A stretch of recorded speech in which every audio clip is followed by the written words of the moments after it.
Hello, friends.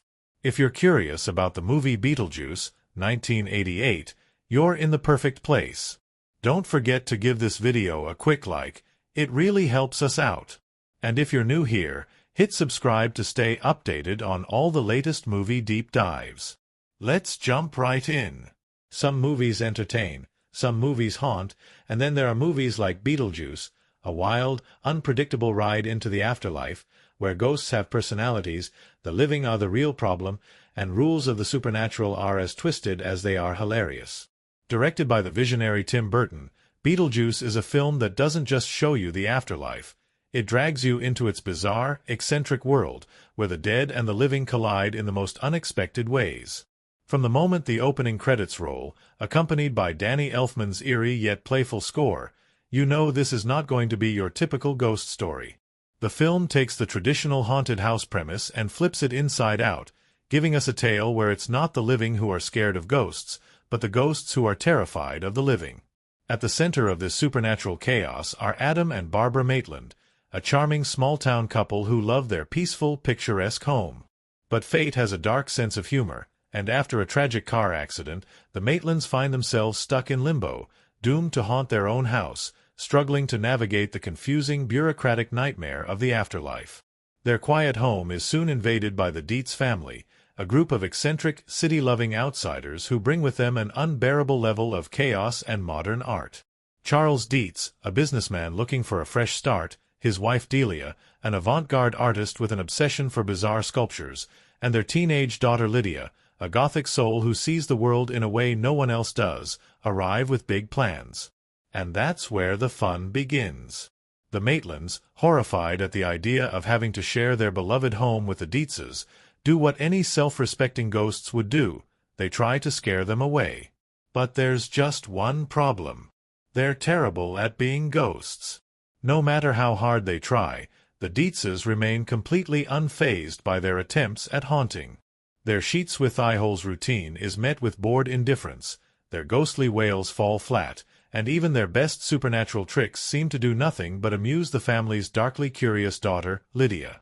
Desperate for a solution, the Maitlands turn to the one entity they were explicitly warned never to summon, a self-proclaimed bio-exorcist named Beetlejuice. Enter Michael Keaton in one of the most outrageous, unhinged, and unforgettable performances of his career. Beetlejuice is not your typical ghost. He's a crude, fast-talking, unpredictable force of chaos, a spirit who thrives on mischief, deception, and absolute anarchy. He's the kind of guy you'd regret inviting into your house, but once he's in, you can't look away. With his wild striped suit, tangled green hair, and a personality that's equal parts used car salesman and demonic trickster, Beetlejuice is both hilarious and terrifying. He offers the Maitlands a deal. He will get rid of the Deetses his way, no questions asked. But here's the catch. Beetlejuice doesn't play fair. He doesn't follow rules. And once you let him into your world, getting rid of him is nearly impossible. As the Maitlands quickly realize, Beetlejuice's brand of haunting is far beyond what they ever wanted. Instead of quiet little scares, he turns their peaceful home into a carnival of horror and madness, twisting reality into something nightmarish, hilarious, and completely unpredictable. Meanwhile, Lydia, who has always felt disconnected from the living, finds herself drawn to the world of the dead. Unlike her parents, who see the supernatural as an inconvenience, Lydia sees it as a place where she belongs. She's not afraid of the Maitlands. She befriends them, forming an unexpected bond with a ghostly couple who are just as lost as she is. But the real danger isn't the Deetses. It isn't the Maitlands. It's Beetlejuice. The more he is unleashed, the more he takes control, and soon, what started as a simple haunting turns into a battle for who truly owns the house, and who controls the afterlife itself. With jaw-dropping special effects, Beetlejuice brings to life a world that is both haunting and hilarious. The Afterlife Bureaucracy, with its gloomy waiting rooms and caseworkers who died in absurd ways, adds a darkly comic layer to the supernatural. The visual effects, from stop-motion sandworms to Beetlejuice's grotesque transformations, make every moment feel like stepping into a surreal nightmare mixed with a Saturday morning cartoon. But beneath all the madness, Beetlejuice is a film about identity, belonging, and learning to embrace the strange and unexpected. For the Maitlands, it's about accepting their fate, finding a way to live or haunt in peace, and learning that being dead doesn't mean giving up on what you love. For Lydia, it's about understanding that just because she feels like an outsider in the world of the living, it doesn't mean she has to leave it behind. And for Beetlejuice? Well, he's not exactly interested in life lessons. He just wants to cause as much mayhem as possible. But in the end, Beetlejuice is a film that refuses to fit into any single category. It is a comedy, a horror, a fantasy, a satire, and a surreal fever dream all at once. It takes the concept of ghosts and hauntings and flips it inside out, creating something completely unique and endlessly rewatchable. With its iconic performances, unforgettable visuals, and a story that blends darkness with humor in a way no other film has quite managed since, Beetlejuice has become a cult classic that continues to haunt and entertain audiences decades after its release. And the best part? Even if you try to forget about it, just say his name 3 times. He'll be back. There's something peaceful about the way Adam and Barbara Maitland live their lives. A small-town couple, deeply in love, perfectly content in their charming New England home. The days pass in quiet harmony. Adam tinkers with his miniature town model, carefully crafting every detail, while Barbara enjoys their shared routines, basking in the simplicity of their world. Their house is their sanctuary, their creation, their little slice of perfection, but fate doesn't care about perfection. On what should have been an ordinary day, Adam and Barbara head into town. They drive over the old covered bridge, the way they have countless times before. The sun shines, the road is quiet, and then a single unexpected swerve. A sudden splash. Silence. And just like that, everything changes. When they return home, things feel off. There's an eerie stillness in the air, something imperceptible yet undeniable. Their clothes are damp, but there's no sign of the accident. The fire in the hearth crackles, warm and inviting, as if nothing had happened at all. Then Adam sees it. A book. The handbook for the recently deceased. The realization creeps in slowly, like a fog rolling over their minds. They check the mirror. No reflection. They try to leave the house, stepping out the front door, and suddenly, Adam is somewhere else. A vast, desolate wasteland stretches before him, its sands shifting unnaturally, its sky tinged with an otherworldly glow. And then a shadow moves beneath the sand. Something enormous, something monstrous, something alive. Before he can react, Barbara pulls him back inside, and just like that, the house is safe again. The truth settles over them like a heavy blanket. They didn't survive the accident. They are dead. But even in death, life must go on. Or at least something like it. Days pass, or maybe weeks. It's impossible to tell. Time doesn't quite work the same way anymore. They flip through the handbook, trying to make sense of their new existence. There are rules to being dead, it seems. Guidelines. Bureaucracy. An entire system designed to keep ghosts in check. And then the real horror arrives. A car pulls into the driveway. A moving van follows. The Deetses have arrived. The Maitlands watch in stunned silence as their peaceful, carefully curated home is invaded. Charles Deets, a businessman looking for an escape from the pressures of the city, is eager to settle into his new home.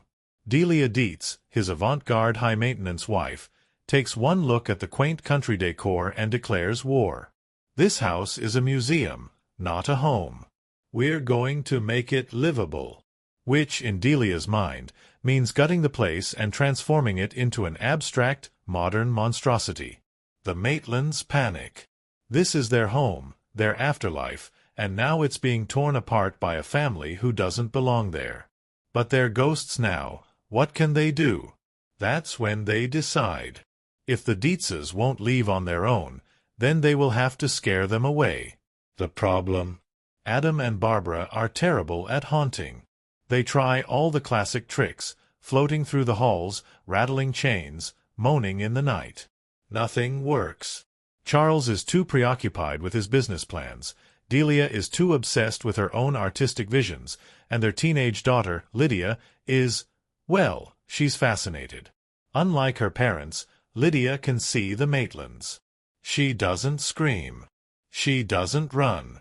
She just watches them, eyes filled with curiosity, as if she expected them to be there all along. I myself am strange and unusual, she says when they express their surprise. And just like that, a connection is formed. Lydia isn't like her parents. She doesn't fear the supernatural. She embraces it. The idea of living in a haunted house doesn't disturb her. It excites her. She is drawn to Adam and Barbara, seeing them not as ghosts, but as people, as lost as she is in a world that doesn't quite understand them. But while Lydia may welcome them, her parents remain oblivious. The Maitlands need help, real help, and so they turn to the only option left, the handbook for the recently deceased. Buried deep in its confusing bureaucratic pages, they find a lead, Juno, their caseworker in the afterlife. Finding Juno is an ordeal in itself. The afterlife isn't what they expected. It's not clouds or pearly gates, but an endless waiting room filled with ghosts who met strange and unfortunate ends. There's a man flattened like a pancake, a woman cut in half, a cigarette-smoking receptionist with green-tinted skin. The entire place is a mix of the mundane and the surreal, run like a government office that's been in disrepair for centuries. And then there's Juno. Tough. No nonsense. A chain-smoking, fed-up caseworker who has seen it all and is not impressed by their problems. She lays it out for them. The Deetses aren't leaving. The handbook is useless. And hiring outside help? Bad idea. Then she says his name. Beetlejuice. She warns them. He's trouble, an unpredictable, chaotic spirit who doesn't follow the rules. He used to be her assistant, once upon a time. But now? He's a freelance bio-exorcist, and he doesn't play fair. Juno urges them not to summon him, but desperation clouds judgment. Back at the house, they say his name 3 times.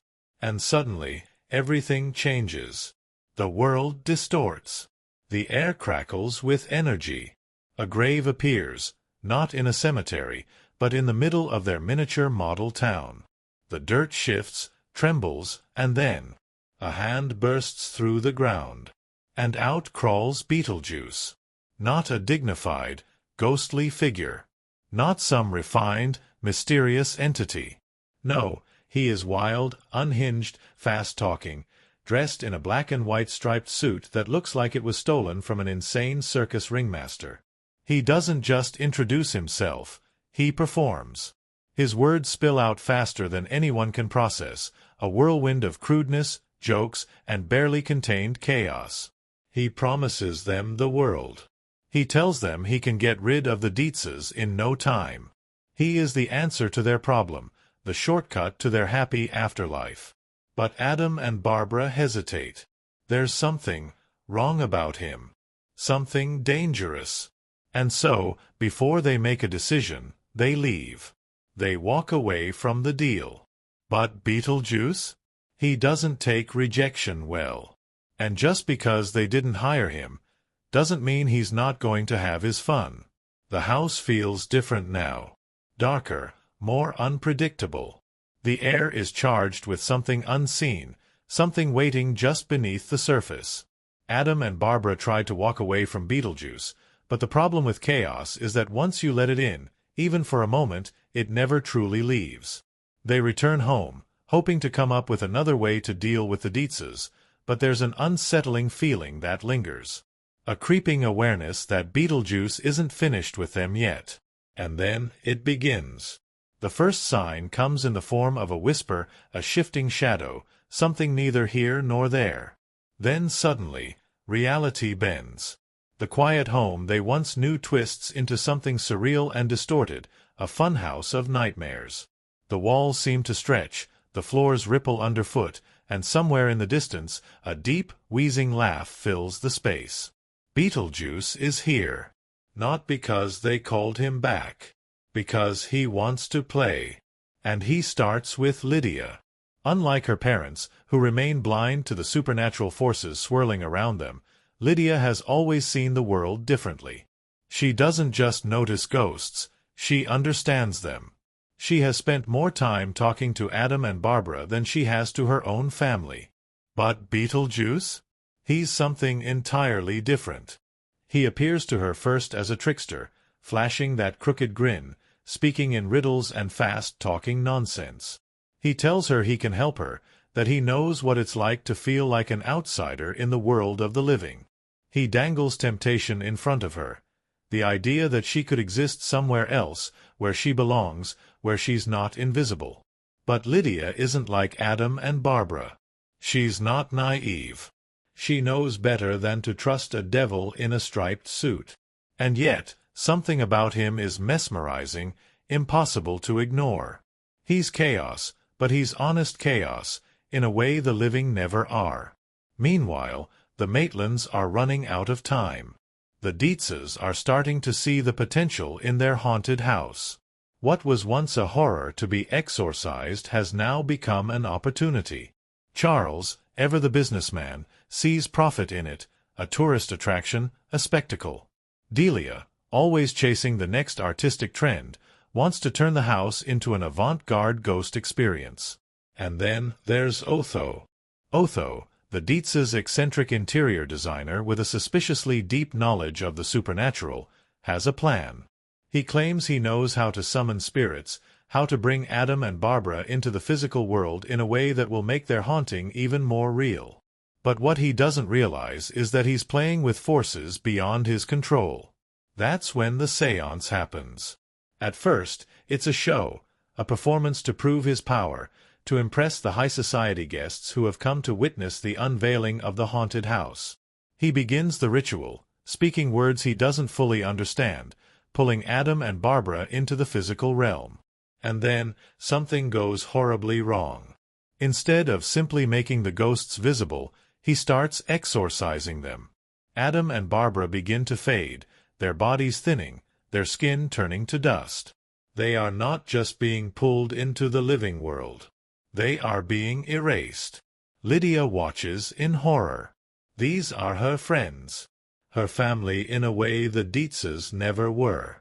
She panics, desperate to stop it, but Otho doesn't understand what he's done. He thinks he's still in control, that it's all part of the performance. But there's only one person who can stop this now. And he's been waiting for her to ask.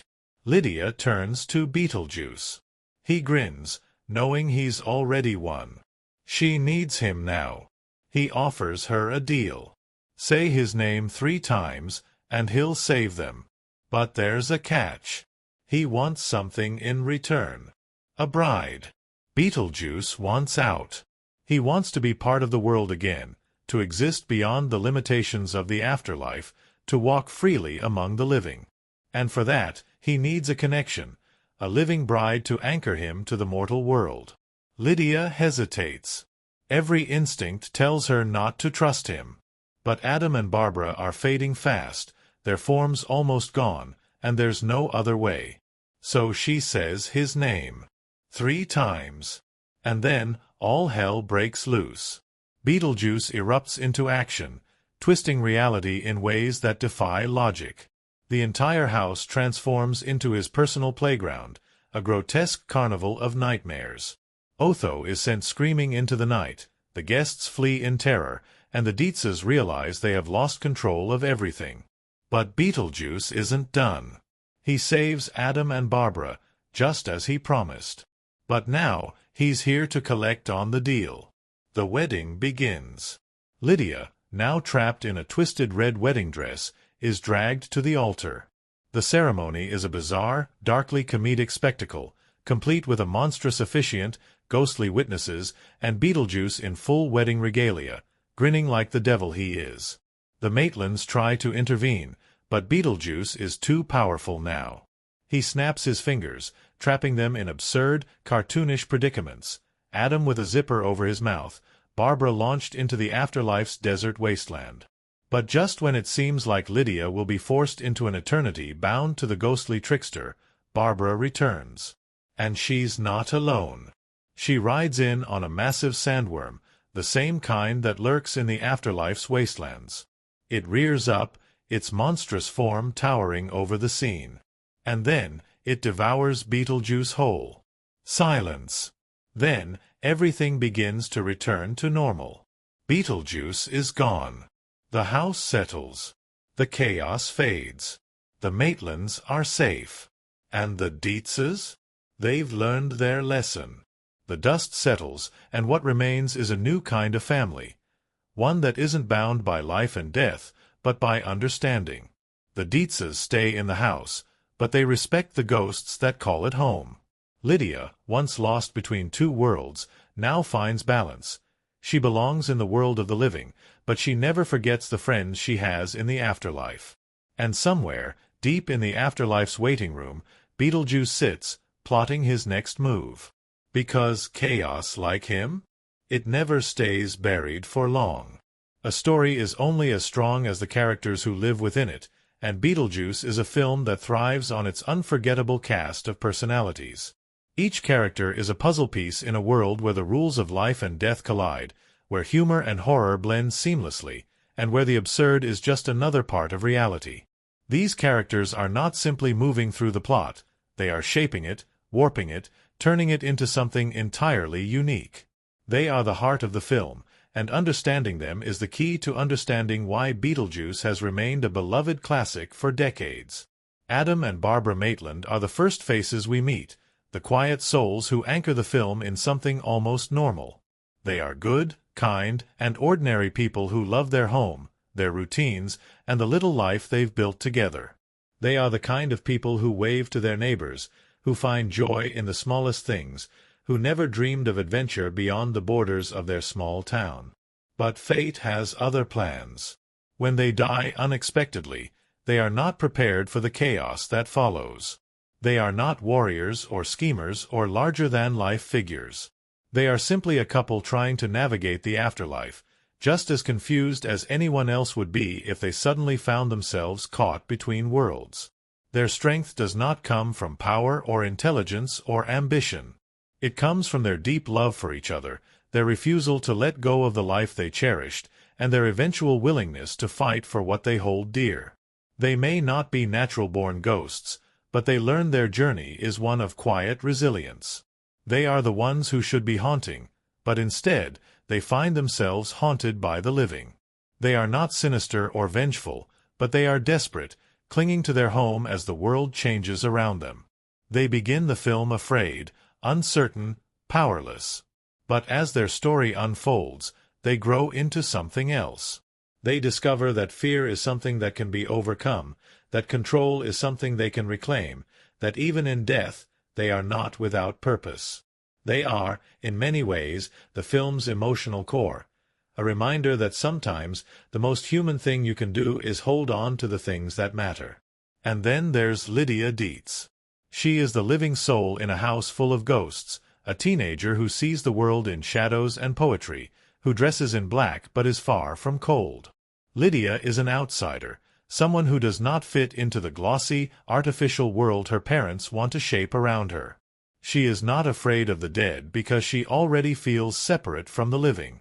She looks at Adam and Barbara and sees something no one else in her family does. Not spirits to be feared, but kindred souls, people who understand what it feels like to be invisible in your own world. She does not seek horror or thrill for the sake of it. She seeks connection. Lydia's presence in the film is more than just that of an observer. She is the bridge between worlds, the only person who can move freely between the living and the dead without truly belonging to either. She understands Adam and Barbara in a way that no one else does, just as they understand her in a way her own family never could. She is intelligent, perceptive, and deeply lonely, but her loneliness is not a weakness, it is what makes her see things others ignore. In many ways, she is the real protagonist of the film, the one who undergoes the most profound change. She begins as a girl who sees no place for herself among the living and ends as someone who chooses to stay. She does not reject the world, nor does she fully embrace the supernatural. She finds balance, proving that understanding and belonging are not confined to one realm or the other. The Deets family stands in stark contrast to the Matlands. They are loud where Adam and Barbara are quiet, ambitious where the Matlands are content, constantly chasing something more, something better, something bigger. Charles Deets is a man who wants peace but has no idea how to find it. He moves his family to the countryside for a fresh start, hoping to escape the pressures of city life, but he cannot stop himself from thinking about money, about opportunities, about how he can turn even the afterlife into a business venture. He is not a bad man. He is just a man who does not know how to stop moving. Delia Deets is a force of nature. Dramatic, artistic, obsessed with reinvention, she sees the world as something to be molded, something to be conquered through self-expression. She does not fear change, she demands it. Her relationship with Lydia is tense, not because she does not love her daughter, but because she cannot understand her. She is so caught up in shaping the world around her that she does not see the quiet rebellion in Lydia's refusal to conform. She is, in many ways, a mirror of Beetlejuice himself. Both are beings who demand control, who refuse to let things remain as they are, who want to impose their vision upon the world. But where Delia seeks to create, Beetlejuice seeks to destroy. And then there is Otho, the self-proclaimed expert in all things spiritual, a man who speaks with confidence even when he is completely out of his depth. He is both ridiculous and strangely imposing, a character who brings an air of sophistication to the absurd. But beneath his polished exterior, he is a fraud, and when the supernatural becomes all too real, he is the first to crumble. He is the embodiment of the idea that confidence is not the same as knowledge, that arrogance will only take you so far when faced with things beyond human understanding. And finally, there is Beetlejuice, a character who defies categorization, who exists in a world entirely his own. He is not just a ghost, not just a trickster, not just a villain. He is chaos incarnate, a being with no loyalty, no morality, no true motive beyond his own amusement and freedom. He is neither fully alive nor fully dead, a force that does not fit within the structured world of the afterlife. He is grotesque, crude, and unapologetically unpredictable, shifting from comedic to terrifying in an instant. He is a salesman, a showman, a master of deception, someone who speaks in riddles and half-truths but always knows exactly what he is doing. Beetlejuice is the storm that sweeps through the Maitland's quiet world, the wild card that turns a simple haunting into something far more dangerous. He is not just an antagonist. He is a test, a temptation, a living embodiment of the question at the heart of the film. How far would you go to get what you want? The Maitlands summon him in desperation, but they quickly realize that he is not a solution. He is a problem far greater than the one they started with. He is a reminder that shortcuts come with consequences, that deals with the devil never go as planned, that sometimes the easy way out is the worst choice you can make. And yet, for all his darkness, he is impossible to ignore. He is not a traditional villain, because in many ways he is the reason the story is as entertaining, as wild, as unforgettable as it is. He is the chaos that forces the characters to grow, the unpredictable element that ensures nothing goes as planned. He is the reason the film has the energy, the madness, the sheer sense of fun that makes it so unique. The characters in Beetlejuice are not just figures moving through a ghost story. They are people, spirits, forces of nature, reflections of the chaos and absurdity of life and death alike. They are what make the film more than just a comedy, more than just a horror, more than just another ghost story. They are what make it endure. Some movies are made with precision, carefully planned down to the last detail. Others seem to emerge from pure chaos, stitched together from strange ideas, bizarre coincidences, and behind-the-scenes moments that are almost as wild as the film itself. Beetlejuice, 1988, is the kind of movie that feels like it shouldn't exist, and yet, somehow, it does. A film where the afterlife is run like a broken DMV, where ghosts are more confused than the living, and where an unhinged, stripy-suited trickster becomes an icon of pop culture. But what most people don't know is that the making of Beetlejuice was just as weird, unpredictable, and fascinating as the film itself. The story of how Beetlejuice came to be is almost as strange as Beetlejuice himself. It started as a much darker, more horror-driven script, one that was far from the surreal comedy it became. In the early drafts, Beetlejuice wasn't a mischievous con artist. He was a demonic entity far more terrifying and dangerous. He didn't just trick people. He tormented them in genuinely horrific ways. He was written as a winged, reptilian creature who took on human form to terrorize the Matlands and the Deetses. Even the ending was different. Lydia was supposed to be trapped in the afterlife forever, a far cry from the hopeful, family-oriented conclusion that made it to the screen. But then Tim Burton got involved. Burton was still early in his career, having only directed Pee-wee's Big Adventure, but he had already built a reputation for his offbeat visual style and love of the macabre. When he read the script for Beetlejuice, he saw potential, but he also saw something that needed to be completely reimagined. He wanted to push the weirdness further, to mix horror with humor, to create something unlike anything audiences had seen before. He worked closely with screenwriters to inject absurdity into the script, to strip away the darkness and replace it with surreal comedy. The result was something entirely unique, a film that didn't fit into any genre but somehow worked perfectly as its own strange, chaotic creation. And then there was the casting process, which, like everything else about Beetlejuice, was unexpected and unconventional. Michael Keaton was not the first choice to play Beetlejuice. In fact, the studio had other actors in mind. Big names like Sammy Davis Jr. and Dudley Moore were considered for the role. The idea of Beetlejuice as a slick, fast-talking trickster was there from the start, but no one quite knew how to bring him to life. When Keaton was finally approached, he was confused by the script.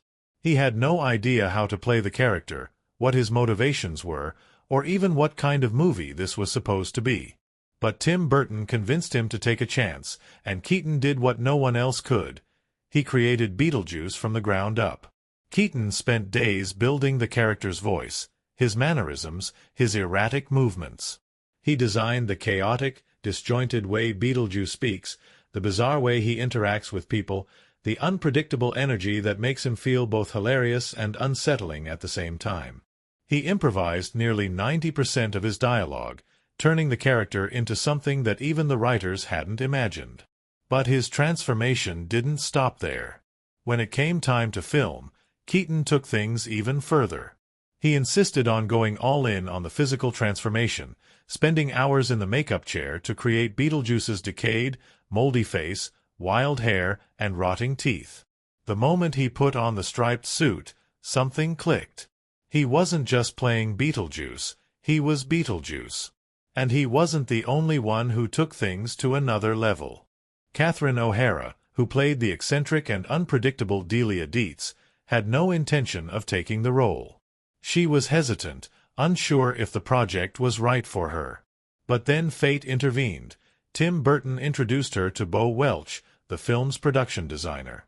They fell in love, and O'Hara not only took the role but also later married Welch. The film's production design became one of its most iconic elements, creating a visual style that was unlike anything else at the time.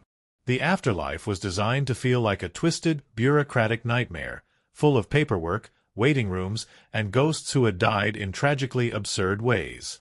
The special effects were a wild mix of practical effects, stop-motion animation, and deliberately exaggerated visuals, making everything feel like a live-action cartoon where the rules of reality no longer applied. And then there were the sandworms.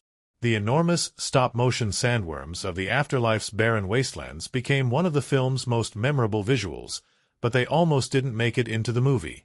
Originally, the idea of a desert-like purgatory was not in the script at all, but Tim Burton pushed for it, wanting the afterlife to feel like a dreamscape filled with bizarre and unexplained dangers. The sandworms, inspired by the giant monsters of old sci-fi films, were brought to life with handcrafted stop-motion effects, giving them an intentionally jerky, otherworldly movement. The film's climactic wedding scene between Lydia and Beetlejuice was also one of the strangest moments to film.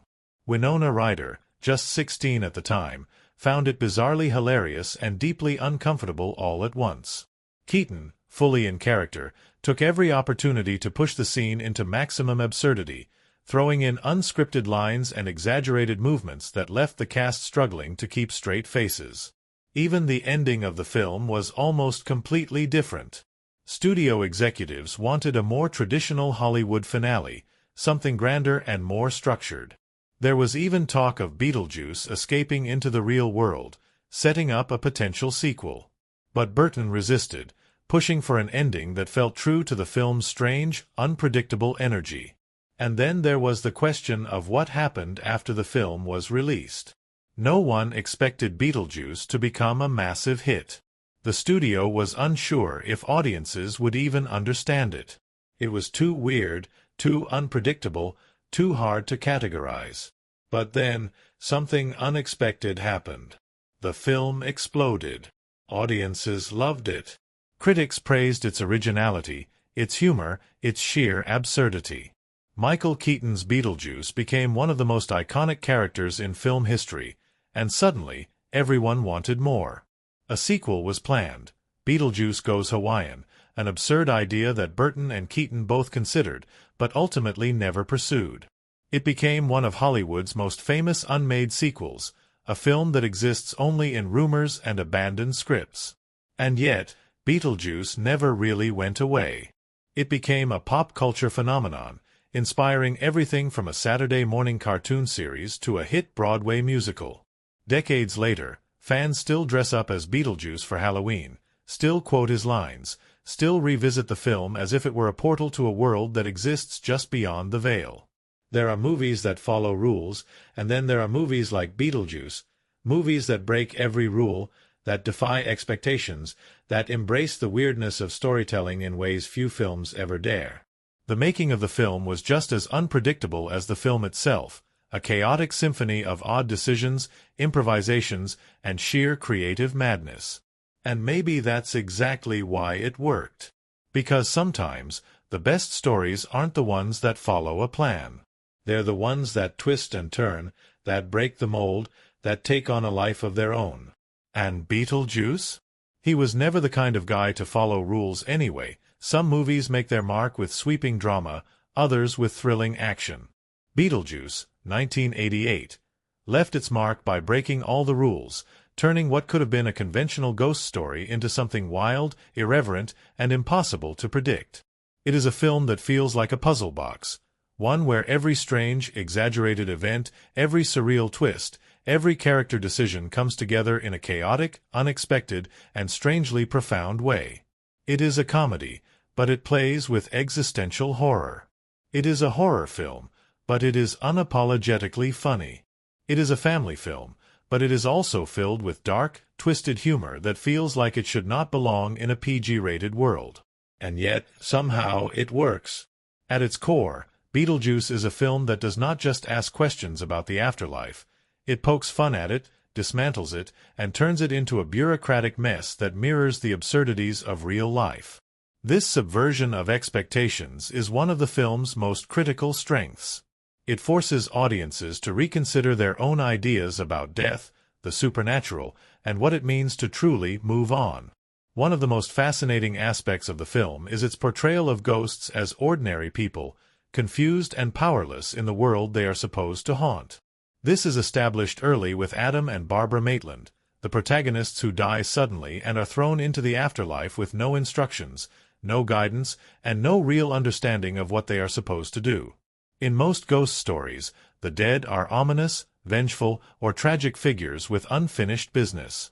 But here, they are the ones being haunted, the ones struggling to adapt to the reality of their situation. They are not terrifying, they are terrified. Their attempts to scare the Deetses are laughable, their ghostly powers limited and ineffective. Even when they try to assert themselves, the living simply ignore them or find them amusing. This flips the haunted house genre on its head. The Maitlands' biggest fear is not being trapped between worlds. It is losing the home they loved, watching it be reshaped by people who do not understand them. This deeply human fear of change, of losing control over one's own space and existence, makes the Maitlands instantly relatable. Their frustration grows into desperation, which leads to one of the most significant turning points in the film. The decision to summon Beetlejuice. This moment is critical not just for the plot but for the film's thematic exploration of consequence and temptation. Beetlejuice is not a guide, not a protector, not a friendly mentor. He is a trickster, a force of chaos, a creature that feeds off disorder. The moment he appears, the tone of the film shifts. His introduction is deliberately overwhelming, fast-paced, almost too much to process at once. Michael Keaton's performance ensures that Beetlejuice is both captivating and repulsive, someone who is wildly entertaining to watch but impossible to trust. His rapid-fire speech, unpredictable movements, and sheer confidence make him feel in control even when it seems like he is making everything up on the spot. This is what makes the Matland's rejection of him so important. They immediately realize their mistake, that Beetlejuice is not a solution, but a problem they did not know they had. But the film does something brilliant here. Even though Adam and Barbara refuse his help, Beetlejuice is not simply dismissed and forgotten. He lingers. He waits. He is an idea that once introduced, cannot be undone. This makes his eventual return, through Lydia, all the more impactful.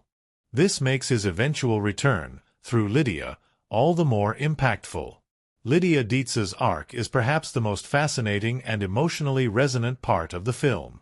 She is the only member of her family who truly connects with the Matlands, the only one who sees them not as obstacles or spectacles, but as people. Lydia is isolated, misunderstood, caught between two worlds. She does not fit in with the superficial, materialistic obsessions of her parents, but she also does not fully belong with the Matlands' warm, nostalgic vision of the past.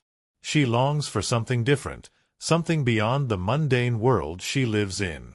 This is why her connection to Beetlejuice is so important. At first, Beetlejuice seems to understand her in a way no one else does. He appeals to her sense of being an outsider, of wanting to break free. But as the film progresses, it becomes clear that he does not truly care about her. He only cares about what she can do for him. His manipulation of Lydia is subtle but insidious. He presents himself as the answer to her problems, the one who can give her what she wants. But in reality, he is using her, twisting her loneliness into a tool for his own escape. This leads to one of the film's most disturbing moments, the wedding scene. Beetlejuice's forced wedding to Lydia is where the film's horror elements truly take over. Up until this point, the movie has balanced humor and the macabre, keeping things playful even when they are strange. But in this scene, the tension is real. Lydia is trapped, powerless, completely at Beetlejuice's mercy. The way he laughs, the way he toys with her, the way he exerts control over every aspect of the scene is unsettling. The humor does not disappear entirely, but there is an underlying darkness to the entire sequence. It is a moment that reflects one of the film's biggest themes, power and control. Beetlejuice is not just an agent of chaos. He is a force that seeks to dominate, to impose his will on others, to bend the rules of life and death for his own benefit. He does not care about the consequences, and he does not care who gets hurt along the way. This is what makes Barbara's intervention so powerful. Instead of trying to fight Beetlejuice on his terms, she does something completely unexpected. She uses the logic of the afterlife against him. By unleashing the sandworm, she turns the very world Beetlejuice thrives in into his own undoing. The ending of Beetlejuice is one of quiet triumph, but also transformation. The Matlands accept that they cannot stop change, but they learn to coexist with it. The Deetses, once obsessed with reshaping everything, find a strange kind of peace in their haunted home. And Lydia, she no longer wants to leave the world of the living. She finds her place, her balance, her understanding of both worlds. This is what makes the film's conclusion so satisfying. It does not erase the weirdness, it does not force a traditional resolution. It simply allows its characters to exist in a new kind of harmony, one that acknowledges both the past and the present, both the living and the dead. Critically, Beetlejuice was praised for its originality, its humor, and its refusal to play by conventional storytelling rules.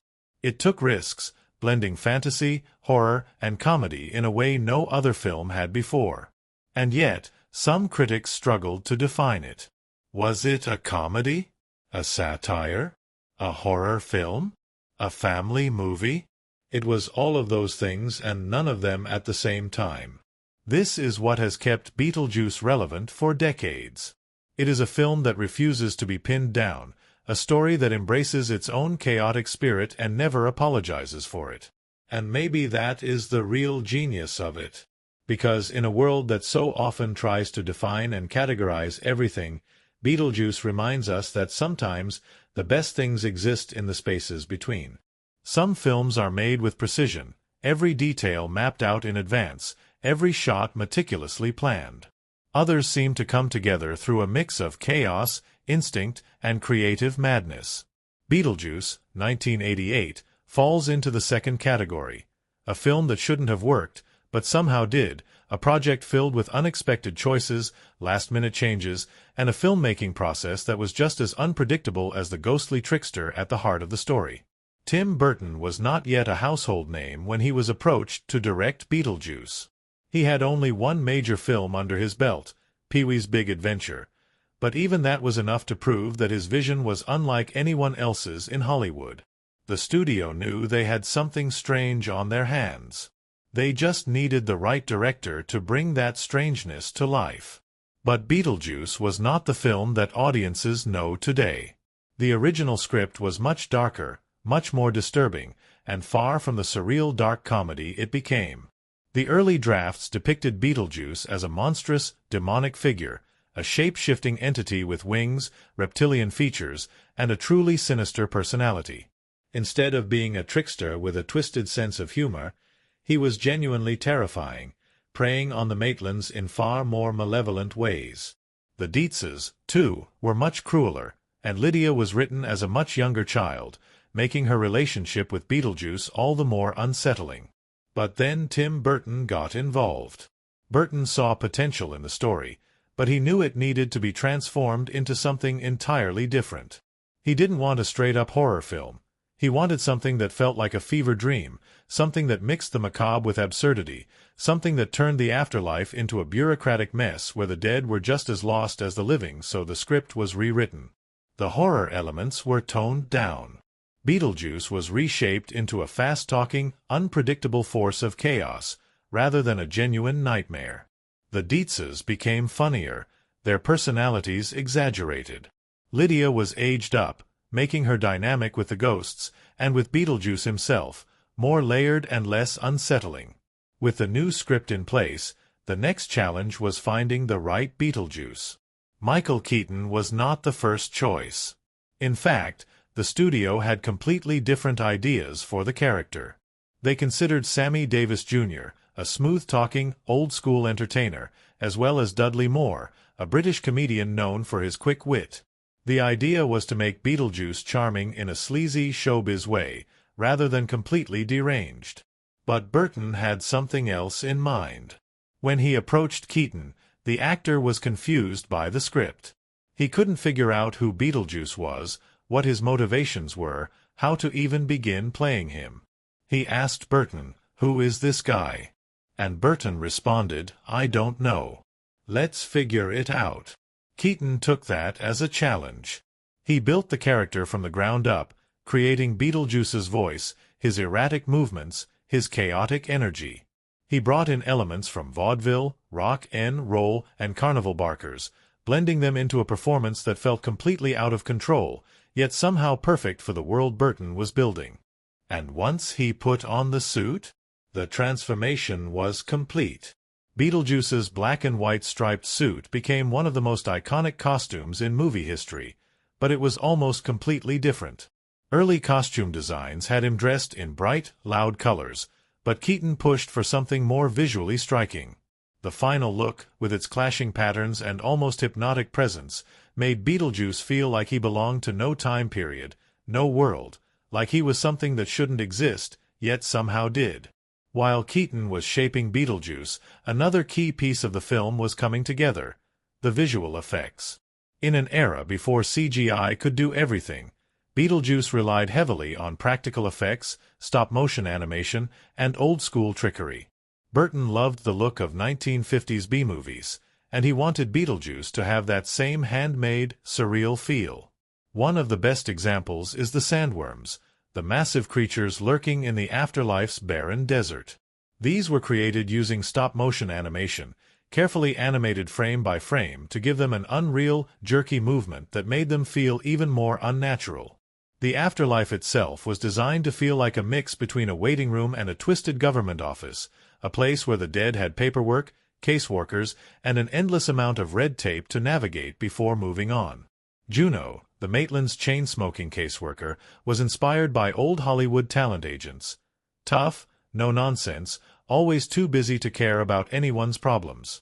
And then there was the infamous dinner scene, where the Deetses and their guests are possessed by the Maitlands and forced to dance to Deo by Harry Belafonte.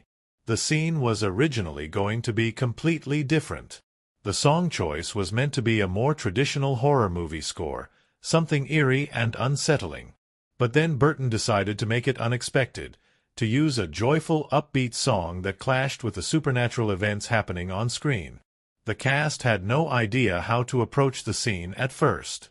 Catherine O'Hara, Delia Deets, struggled to understand how she was supposed to move while being controlled by ghosts. Jeffrey Jones, Charles Deets, admitted that the whole concept seemed so ridiculous, he couldn't believe it would work. But once they started filming, they realized that the absurdity was the point, that the contrast between the song and the haunting was what made it so hilarious and unforgettable. And then there was the ending. The studio originally wanted something bigger, more structured, a traditional Hollywood finale. But Burton pushed back. He wanted something that felt like the film itself, offbeat, unexpected, and weirdly satisfying. The final scene, with Lydia floating in the air, happily dancing to Jump in the Line as ghosts cheer her on, was not the first choice for an ending, but it was the perfect one. And yet, even after the film was finished, there was still uncertainty about how audiences would react. Warner Brothers was nervous. The film didn't fit into any single category. It wasn't a straightforward comedy, it wasn't a horror film, it wasn't a children's movie, but it wasn't exactly for adults either. But then, something unexpected happened. Audiences loved it. The film grossed over $74 million on a $15 million budget, making it one of the most successful films of the year.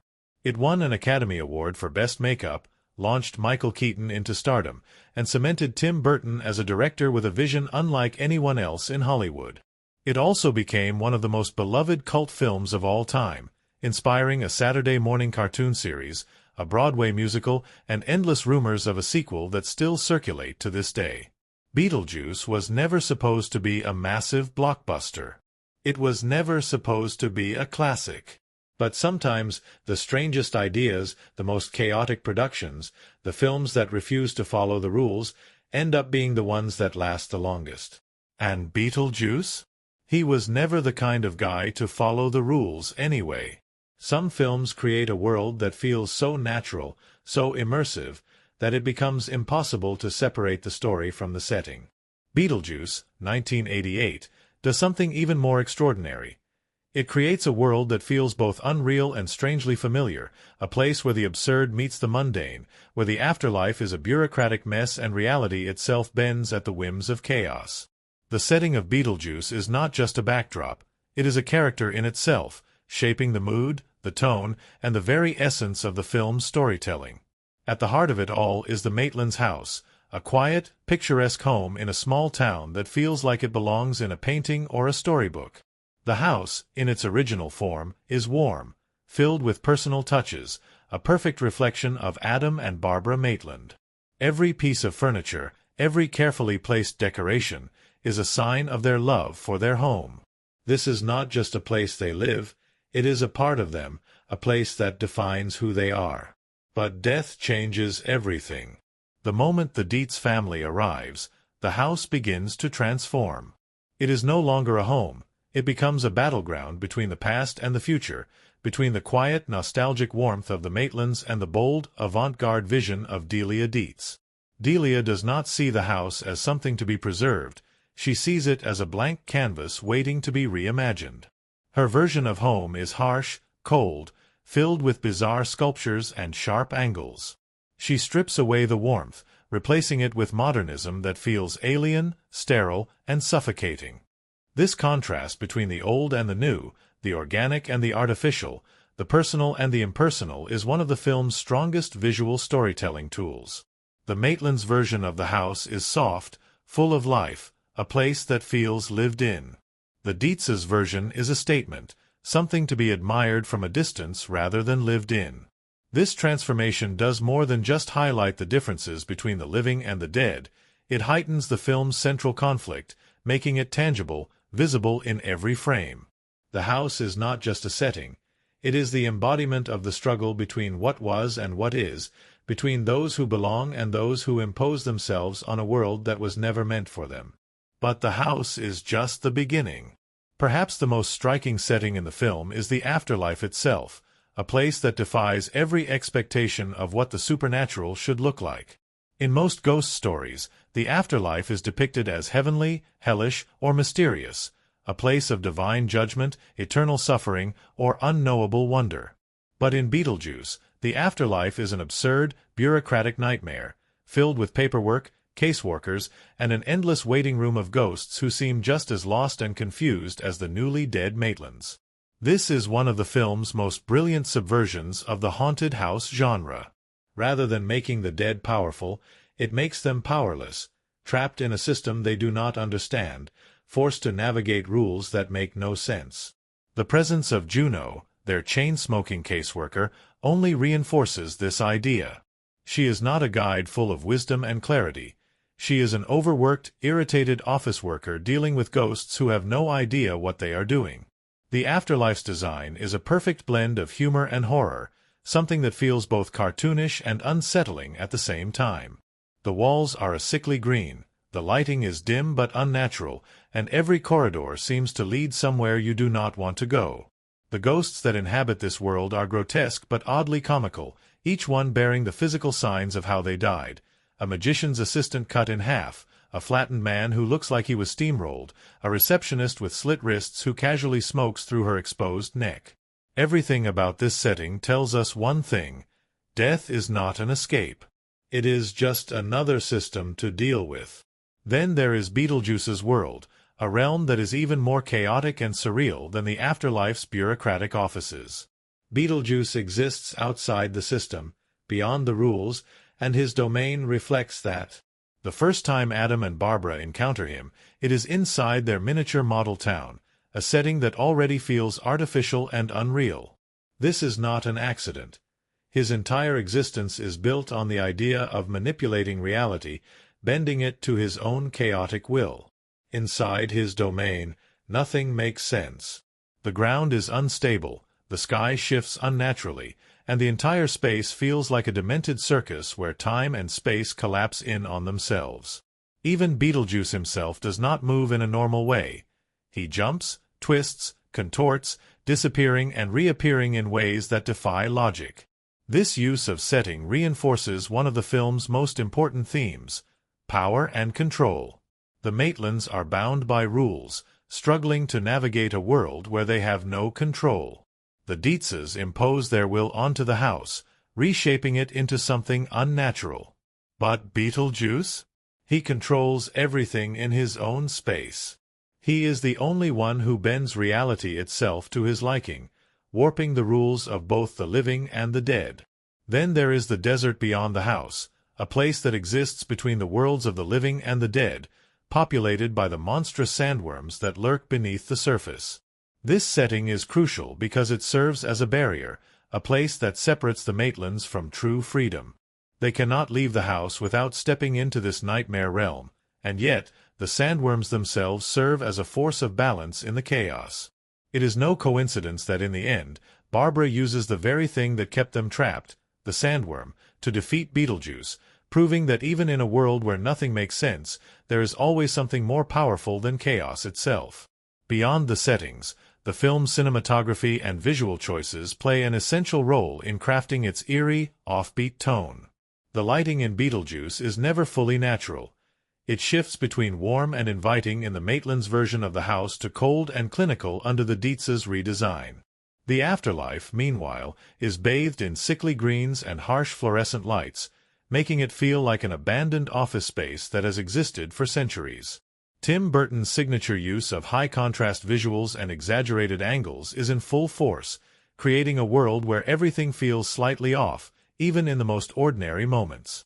The camera moves in deliberate, unsettling ways, often tilting slightly or following characters with a sense of unease, reinforcing the feeling that reality in this world is fragile, always on the verge of breaking apart. The special effects, a mix of practical effects, stop-motion animation, and traditional trick photography, enhance this dreamlike quality. The use of stop-motion for the sandworms, puppetry for some of the afterlife creatures, and exaggerated makeup effects for the ghosts make everything feel tactile and surreal at the same time. Even the film's editing plays into its unpredictable nature. Jump cuts, sudden transitions, and unexpected changes in perspective keep the audience off balance, mirroring the chaos that unfolds in the story.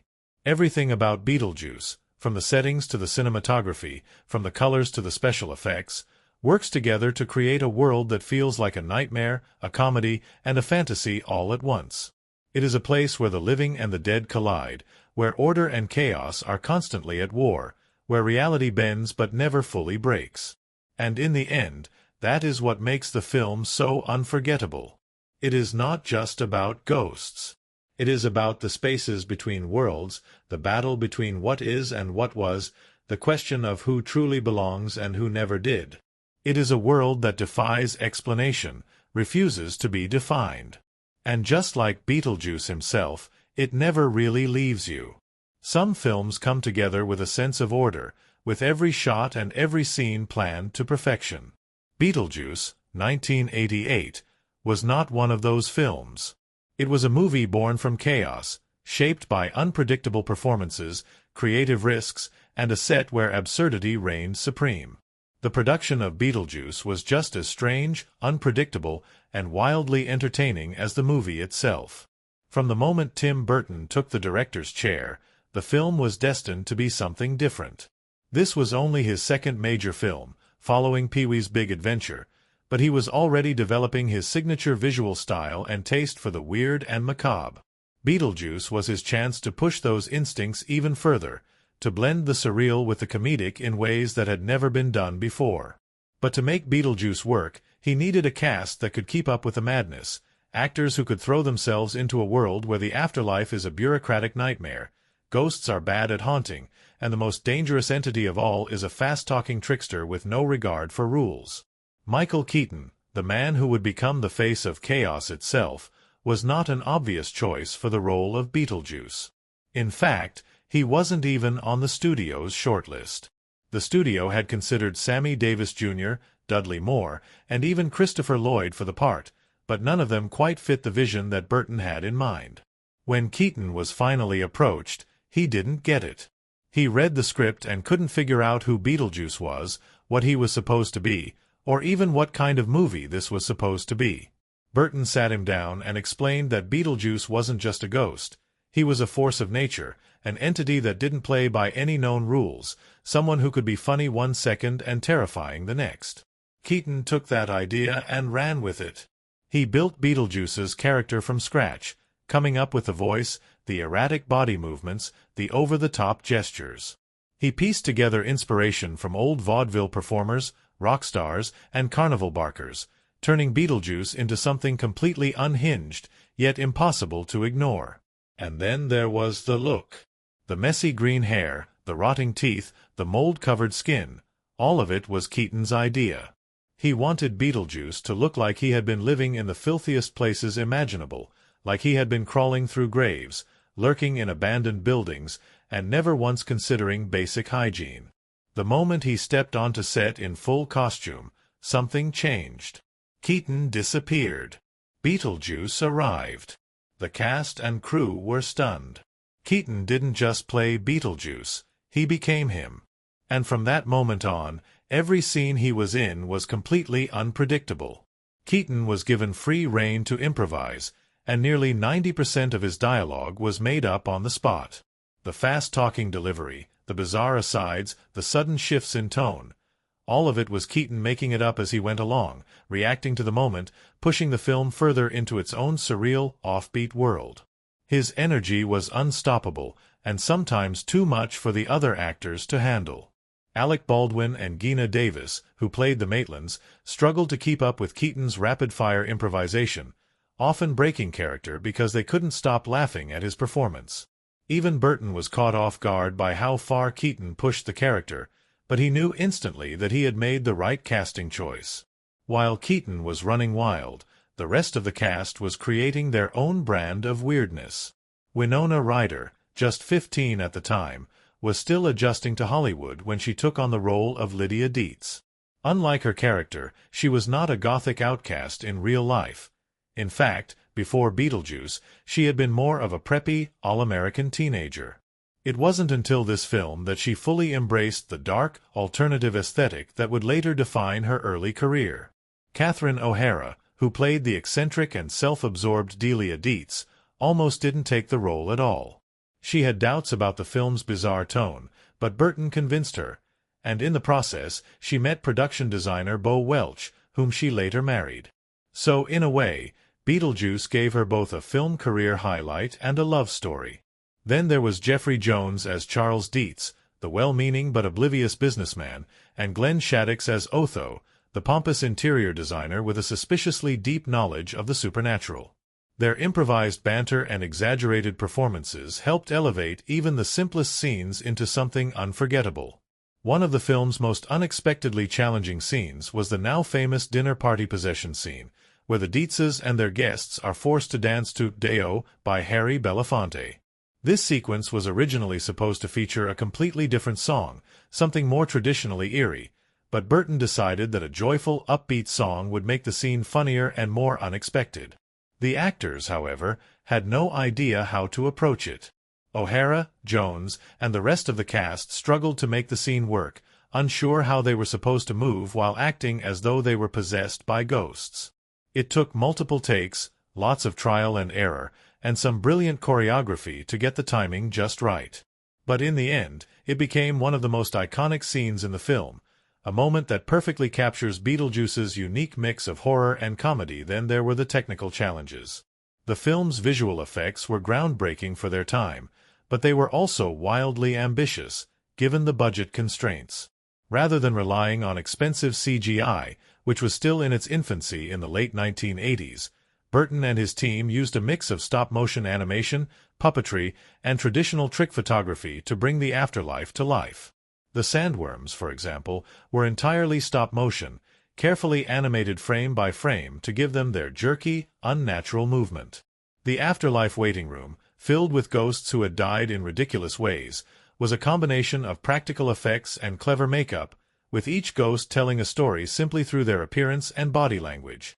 The film's budget was only $15 million, which meant that Burton had to get creative with how he made the supernatural elements work. The result was a film that feels deliberately unreal, where every visual choice adds to the dreamlike, cartoonish quality of the story. And then there was the ending. The original script had a completely different climax, with Beetlejuice escaping into the real world and causing even more chaos.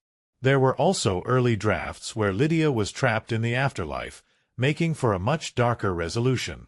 But Burton knew that Beetlejuice needed to end on a strange, uplifting note, one that left audiences feeling both satisfied and slightly unsettled.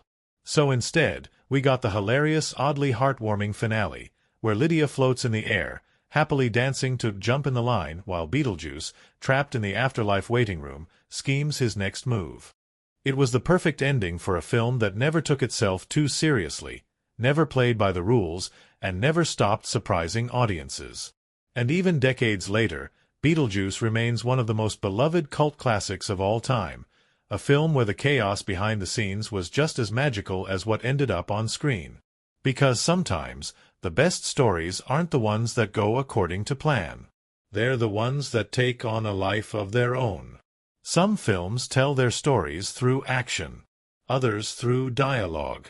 But Beetlejuice, 1988, tells its story through a chaotic dance of humor, horror, and the absurd, blending death with laughter, the supernatural with bureaucracy, and the strange with the strangely familiar.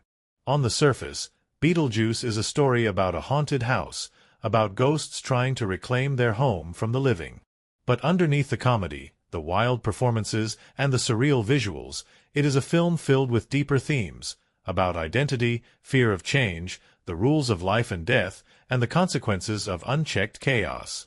It is a film that uses symbolism to speak about things that are both universal and deeply personal. At its core, Beetlejuice is about control, or the lack of it. Adam and Barbara Maitland, the story's protagonists, begin their journey believing they are in control of their world. They have their dream home, their perfect life, and they have no desire for anything to change. But in an instant, that control is ripped away from them. Death is sudden, unfair, and completely out of their hands. Their journey through the afterlife is not about accepting their fate, but about trying to reclaim the control they lost. They cling to their home, trying to keep it exactly as it was, even when it is clear that change is inevitable. They refuse to move on, refuse to let go, because doing so would mean admitting that they are no longer in charge of their own existence. This theme of control versus chaos is mirrored in the film's most unpredictable character, Beetlejuice himself. Beetlejuice represents the extreme opposite of the Maitlands. Where they are cautious and reserved, he is wild and reckless. Where they try to follow the rules, he breaks every rule he can find. He is pure, unrestrained chaos, a force that exists simply to disrupt and manipulate. But the key to understanding Beetlejuice's role in the film is that he does not appear until the Maitlands seek out control in the wrong way. They try to follow the system, to go through the proper channels of the afterlife, but they get nowhere. They try to scare the Deetses away, but they are terrible at being ghosts. Their frustration grows. Their desperation builds. And finally, they turn to the one thing they were warned against, the shortcut, the easy way out, the thing they should never have unleashed. Beetlejuice is temptation incarnate.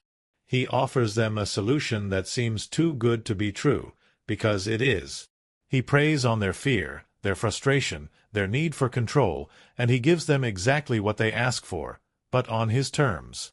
This is one of the film's most powerful ideas.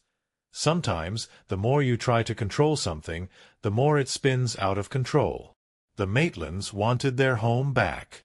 Instead, they got a force of destruction that nearly ruined everything. But the Maitlands are not the only ones dealing with change and power struggles. Lydia Deets, the film's true heart, is caught between two worlds, the world of the living and the world of the dead. Lydia is an outsider, a girl who does not feel at home in her own life. She does not connect with her parents, who are obsessed with reshaping the world to fit their shallow desires. She sees them forcing their personalities onto the Maitlands' home, destroying something that was once beautiful just so they can make it theirs. Her fascination with death is not just teenage rebellion, it is her way of trying to find where she belongs. She sees more warmth and kindness in Adam and Barbara, two ghosts, than in her own family. She does not fear death, because, to her, the living world is just as empty as the afterlife appears to be. This is what makes Beetlejuice so dangerous to her. To the Maitlands, Beetlejuice was a mistake, an inconvenience, a force of chaos they regretted summoning. But to Lydia, he is something else entirely. Beetlejuice offers her something no one else does, a way out. When Lydia first considers making a deal with him, it is not just a plot point, it is a crucial emotional moment. She has spent the entire film feeling out of place, unseen, unheard. And here is someone, something, offering her an escape, promising her that she does not have to stay in the world that has failed her. It is only when she sees what Beetlejuice truly is, how uncontrollable he becomes, how dangerous he is, that she realizes the truth. Lydia's story is not about escaping. It is about finding meaning in the world she was ready to leave behind. This is why the final scene is so important. Lydia is not dead, not trapped, not lost in the afterlife. She is alive, embraced by the home she once felt isolated in, dancing joyfully as the ghosts she once feared now celebrate her presence. She has found balance, something that neither the Maitlands nor Beetlejuice could ever master. Another powerful theme in Beetlejuice is the absurdity of bureaucracy, especially in the afterlife. Death, in most stories, is portrayed as something mystical, spiritual, or terrifying. But in Beetlejuice, death is just another system, filled with paperwork, caseworkers, and frustrating rules that no one seems to fully understand. The afterlife in the film is not a place of enlightenment or punishment. It is a broken government office, where ghosts wait for help that never comes, where rules contradict each other, where spirits who met tragic fates are now just stuck in an endless queue. Juno, the Maitland's caseworker, embodies this system. She is overworked, impatient, exhausted, treating the newly dead not with wisdom or kindness, but with the same attitude as a DMV employee dealing with an impossible backlog of requests. This depiction of the afterlife as just another bureaucracy, rather than something divine or terrifying, is one of the film's most subversive ideas. It turns death into something almost comically mundane, reinforcing the theme that nobody really knows what happens after we die, not even the dead themselves. Then there is the house itself, which serves as a powerful symbol throughout the film. At first, it represents comfort, stability, the life Adam and Barbara worked to build together. It is their entire world, the one thing they can hold on to even after death. But as the film progresses, the house becomes a battleground. The Deetses want to change it. The Maitlands want to protect it. Beetlejuice wants to claim it for himself. It is not just a house, it is an identity, a connection to the past, a symbol of belonging. And by the end of the film, it becomes something new. It is no longer just the Maitlands' house, nor is it fully controlled by the Deetses. It becomes a shared space, a home where both the living and the dead can coexist. And that is what Beetlejuice ultimately leaves us with. It is not just a film about ghosts. It is a film about what it means to exist, about how we try to control the uncontrollable, about how fear and frustration can lead us down dangerous paths. It is about how change is inevitable, but that does not mean we have to lose ourselves in it. And it is a reminder that sometimes the only way to truly live, whether you're alive or dead, is to stop fighting the strange and embrace it instead. Some films create their worlds through massive budgets, cutting-edge technology, and visual effects so seamless that the audience forgets they are watching something unreal. Beetlejuice, 1988, did the opposite. It embraced the unreal, leaned into the bizarre, and used every trick in the book, from stop-motion animation to exaggerated set designs and frantic editing, to make the afterlife feel just as unpredictable as the living world. From its opening sequence to its chaotic, unforgettable finale, Beetlejuice is a film that does not play by traditional cinematic rules. It is not polished or seamless. It is rough, handmade, and filled with effects that feel tangible, like something pulled from an eerie children's storybook or an old-school monster movie. The film does not try to hide its special effects, it celebrates them. Every visual choice feels deliberate, designed to make the audience feel slightly unsettled, like they are peering into a world that is just a little too strange to be real. Tim Burton, still early in his directing career, approached Beetlejuice with a vision that was completely his own. He did not want a typical ghost movie, where spirits were shadowy and mysterious. He wanted a world that felt like a demented carnival ride, where ghosts were just as confused about the afterlife as the living were about death, where monsters were cartoonish and exaggerated, and where nothing ever stood still for too long. To achieve this, the film used a combination of practical effects, stop-motion animation, trick photography, and old-school visual techniques that had been around for decades but were given new life through Burton's unique sensibilities. The opening shot of the film immediately tells the audience what kind of world they are stepping into. The camera moves over a seemingly real town, complete with rolling hills and quaint little houses, until a giant spider crawls across the screen. Suddenly, the illusion shatters. The town is not real at all. It is Adam Maitland's handcrafted miniature model, an eerie foreshadowing of how reality itself will later shift and break apart in the film. This first trick sets the tone for everything that follows. It tells the audience, things are not what they seem, and the world you are about to enter does not play by the rules of logic. Then comes the film's most iconic visual technique, the stop-motion animation used for the sandworms. In a time when filmmakers were starting to lean into digital effects, Burton made a deliberate choice to stick with classic stop-motion, an effect that was already starting to feel old-fashioned in the late 1980s. But in Beetlejuice, old-fashioned was exactly the point. The sandworms, with their jerky movements and exaggerated designs, feel artificial yet menacing, like something pulled from a twisted puppet show. Their movements are not smooth or fluid, but that is what makes them work. They exist in a space between nightmare and fantasy, something that should not exist, yet somehow does. This blend of practical and handcrafted effects continues throughout the entire film. The Afterlife's waiting room is a masterpiece of practical makeup and set design, filled with ghosts who have died in ridiculous ways. A man flattened into paper-thin proportions, a magician's assistant cut in half, a cigarette-smoking receptionist who inhales through the slit in her throat. Everything in this world feels deliberately exaggerated, like something out of a surrealist painting. The afterlife is not a place of peace or enlightenment. It is a broken-down office, where ghosts take numbers and wait indefinitely for help that never really comes. But the film's most unpredictable visual element is Beetlejuice himself. Beetlejuice, played by Michael Keaton, is not a ghost in the traditional sense. He is a force of chaos, a trickster whose very existence defies structure and control. Keaton's erratic performance is matched by the way the camera treats him. Whenever Beetlejuice is on screen, the film's visual language changes. The camera moves faster, the editing becomes more frantic, and the lighting becomes more unpredictable.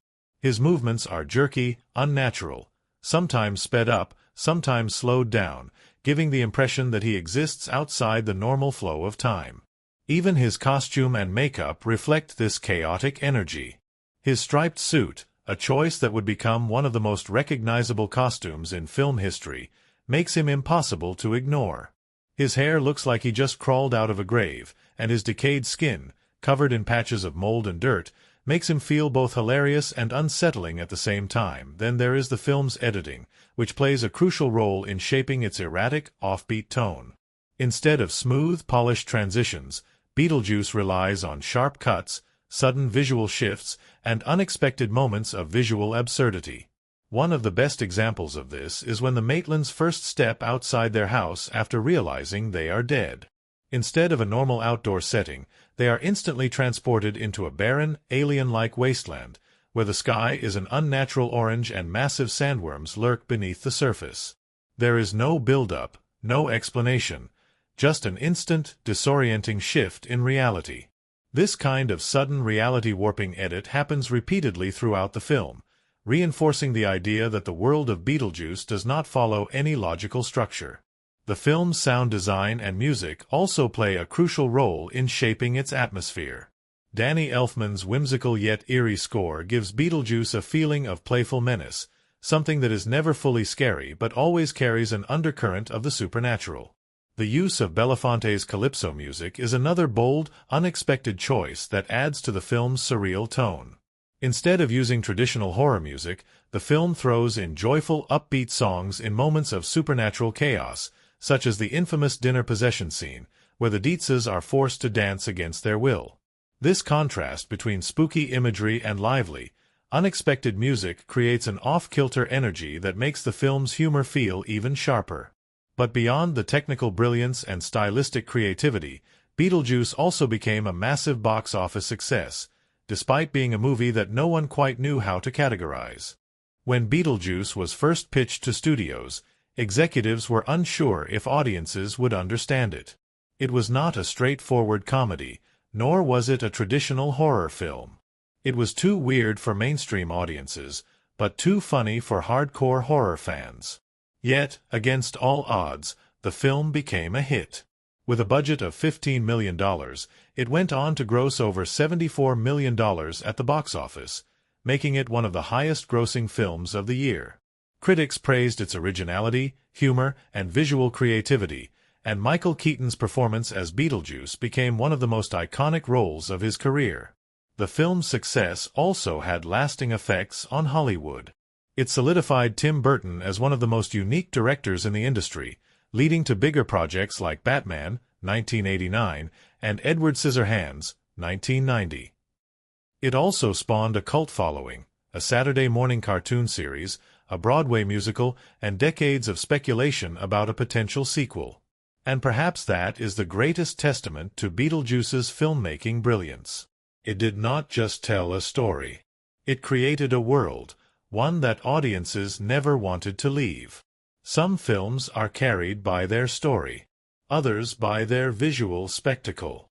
But Beetlejuice, 1988, is the kind of movie that is brought to life by its cast, by performances so unique, so chaotic, and so unforgettable that they define the film itself.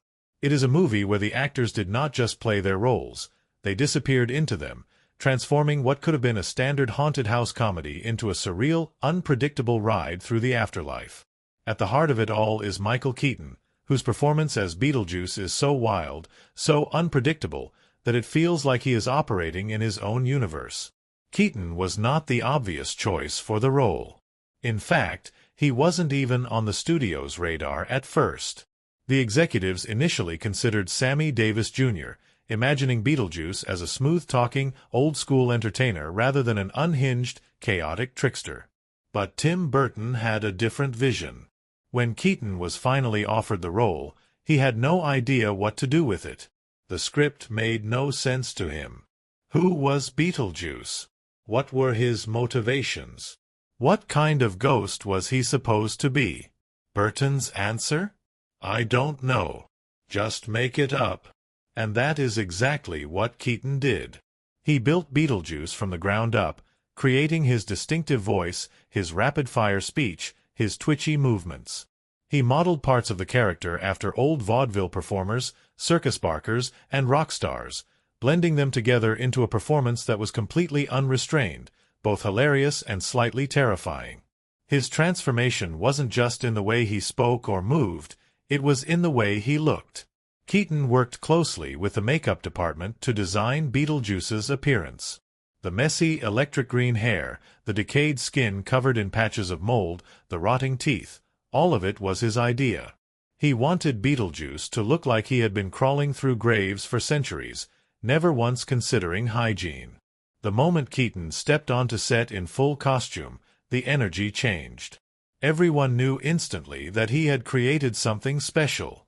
Catherine O'Hara, who played Delia Deets, recalled seeing Keaton in costume for the first time and thinking, "This man is possessed. He's not acting, he's channeling something." And Keaton didn't just perform. He improvised nearly every line of dialogue. The script may have given him direction, but the words, the timing, the unpredictable nature of Beetlejuice's speech, those were all Keaton's inventions. Burton, thrilled by what Keaton was doing, let him run wild. The result?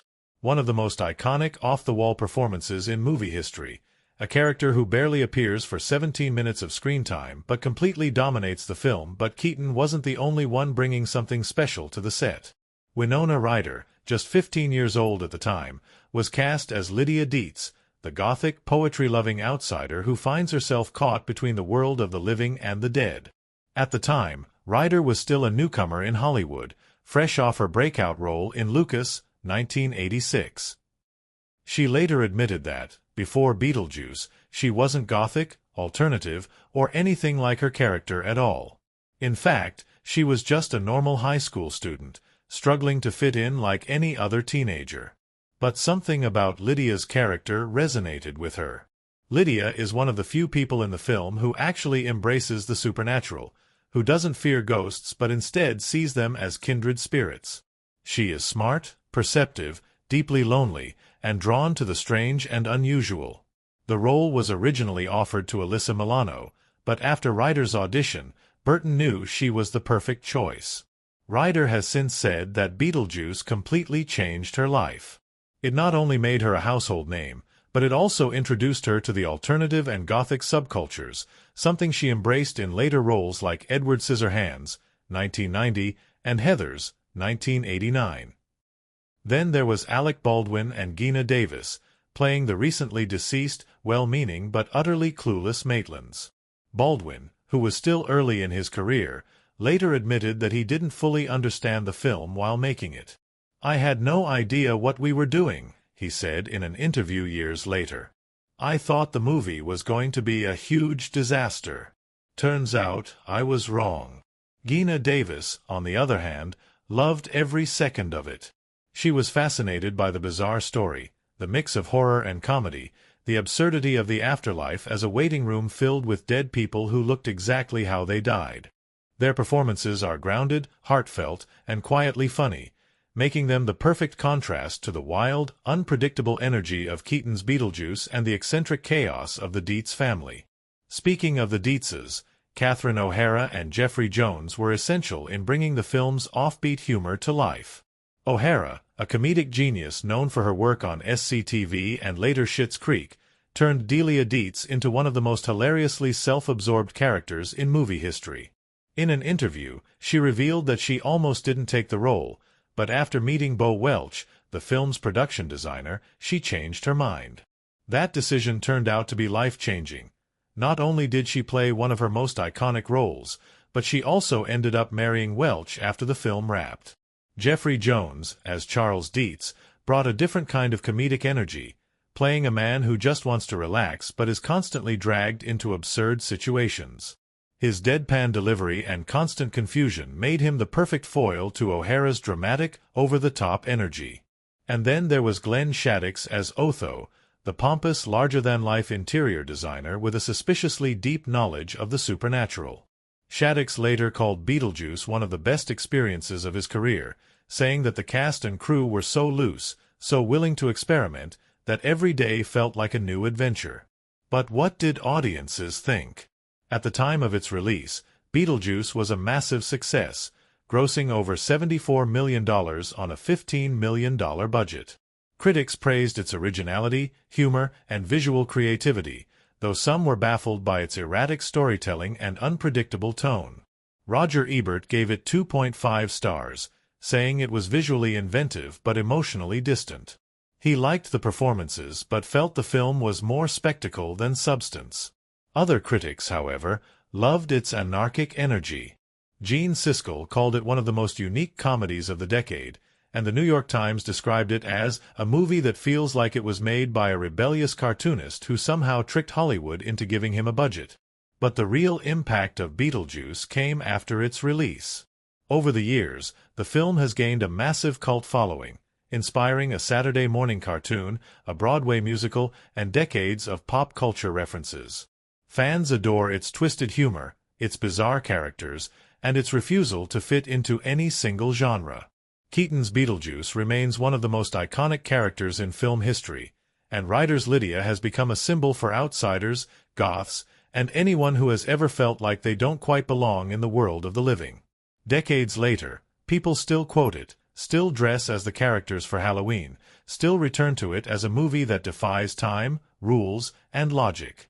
Because, like Beetlejuice himself, it never really dies. Some films come and go, fading into the background of cinema history. Others refuse to be forgotten. Beetlejuice, 1988, is one of those rare films that defies time, logic, and expectation, a movie that has remained as strange, bold, and unpredictable as it was on the day it was released. It is not just a ghost story. It is a chaotic explosion of humor and horror, where the afterlife is filled with paperwork, ghosts are the ones being haunted, and the most dangerous creature of all is not a monster or a demon, but a fast-talking, rule-breaking trickster in a striped suit. From the moment it begins, Beetlejuice throws out the rulebook.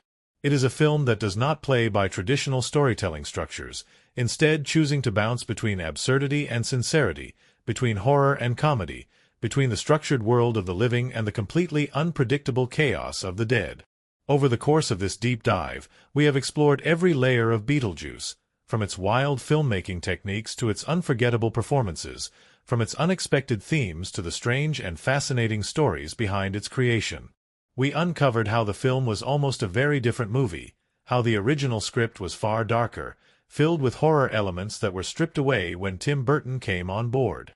We explored how he reshaped the story, injecting it with humor, absurdity, and a visual style that would later define his entire career. We took a look at how Beetlejuice brought together a cast that became legendary, from Michael Keaton's completely unhinged, improvised performance to Winona Ryder's breakout role as the gothic Lydia Deets, a character who would become an icon for outsiders and dreamers everywhere. We examined how the film's settings and cinematic elements turned a simple haunted house story into something otherworldly and surreal, with stop-motion sandworms, eerie miniature towns, and a vision of the afterlife that felt more like a broken government office than a place of peace and rest. We discussed the deeper themes and symbolism, how Beetlejuice is not just a comedy, but a story about control, chaos, belonging, and transformation. How Adam and Barbara Maitland's journey is one of learning to accept change, and how Lydia's arc is about finding a place in the world of the living, despite being drawn to the dead. We explored the brilliance of the filmmaking techniques, how Tim Burton used practical effects, trick photography, and stop-motion animation to create a world that felt both tactile and surreal. How the film's editing and camera work changed whenever Beetlejuice appeared, making him feel like a force of nature rather than just another character. We also took a look at the legacy of the film, how a movie that some critics found too strange or too chaotic at the time of its release went on to become a cultural phenomenon, inspiring cartoons, musicals, Halloween costumes, and endless discussions about a potential sequel that may or may not ever happen. And that is what makes Beetlejuice so special. It is not just a film. It is an experience. It is a film that refuses to fit into one category, blending horror, comedy, satire, and fantasy into something entirely its own. It is a film that laughs in the face of traditional storytelling, embracing the weird, the unexpected, and the completely absurd. And most importantly, it is a film that never truly leaves you.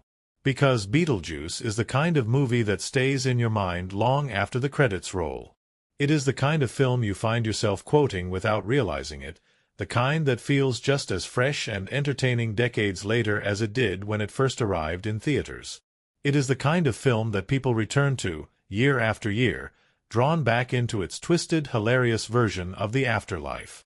And in the end, maybe that is the greatest trick of all. Beetlejuice may be a ghost, a con artist, a troublemaker, a chaotic entity that refuses to follow the rules. But his movie?